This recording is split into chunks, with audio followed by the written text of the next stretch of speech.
Pilipinas, kaya pa ba? Ang hiling natin noon, makulong ang dapat makulong. At nito nga mga nakaraang linggo, sunod-sunod ang paglabas ng warrant of arrest. Yun nga lang, hindi naman matagpuan ng mga may warrant gaya ni dating Congressman Zaldico. Pahirapan din ang paghahanap sa negosyanteng si Atong Ang na pinaaresto ng dalawang korte dahil sa pagkawala ng mga sabungero.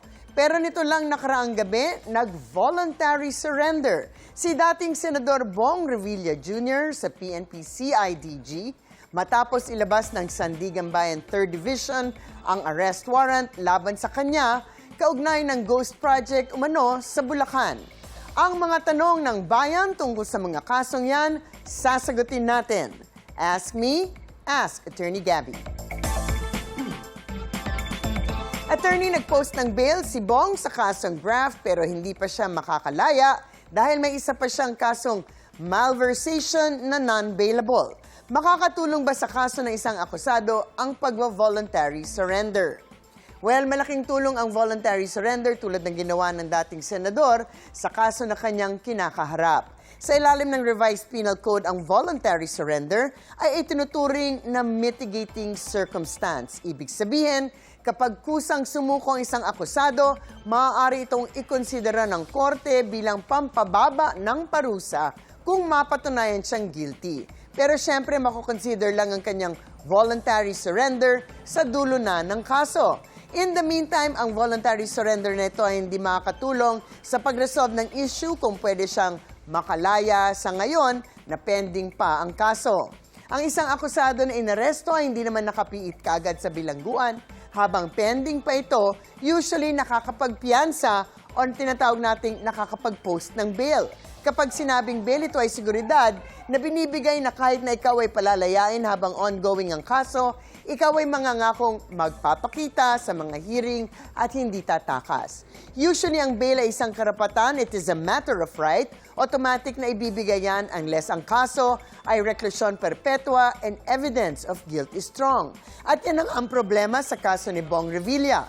Marami kasing kaso, may kaso siya na graft, na ang penalty ay hanggang reclusion temporal, kaya't nakapag-bail na nga siya. Pero hindi ito magpapalaya sa kanya dahil sa nakabinbing kaso pa na isa ng malversation.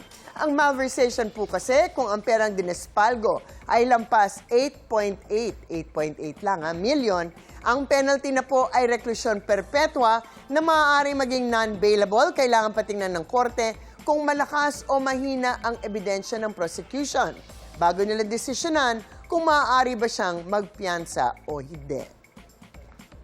Kung may nag-surrender, meron namang di pa nahanap. Ano naman po ang sinasabi ng batas dito? Maaari bang madagdagan ang kaso ng mga may warrant pero nagtatago?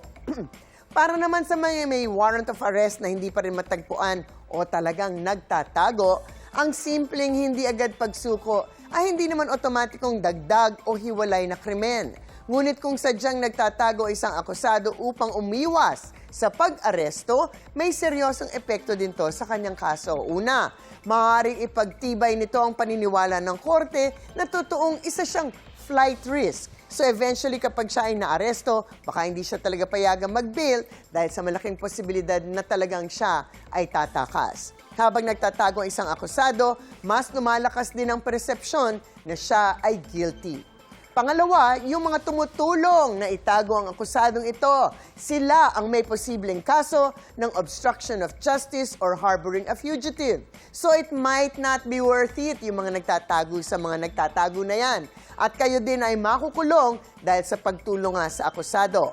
Pangatlo, since hindi kayo nagpapasailalim sa otoridad ng korte dito sa mga nagtatago, hindi rin kayo maaaring humingi ng tulong sa korte.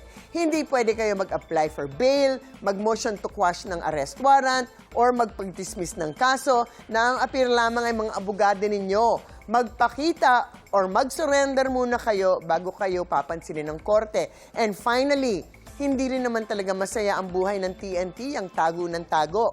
Mas mainam pa rin harapin ang kaso kaysa ito ay takasan.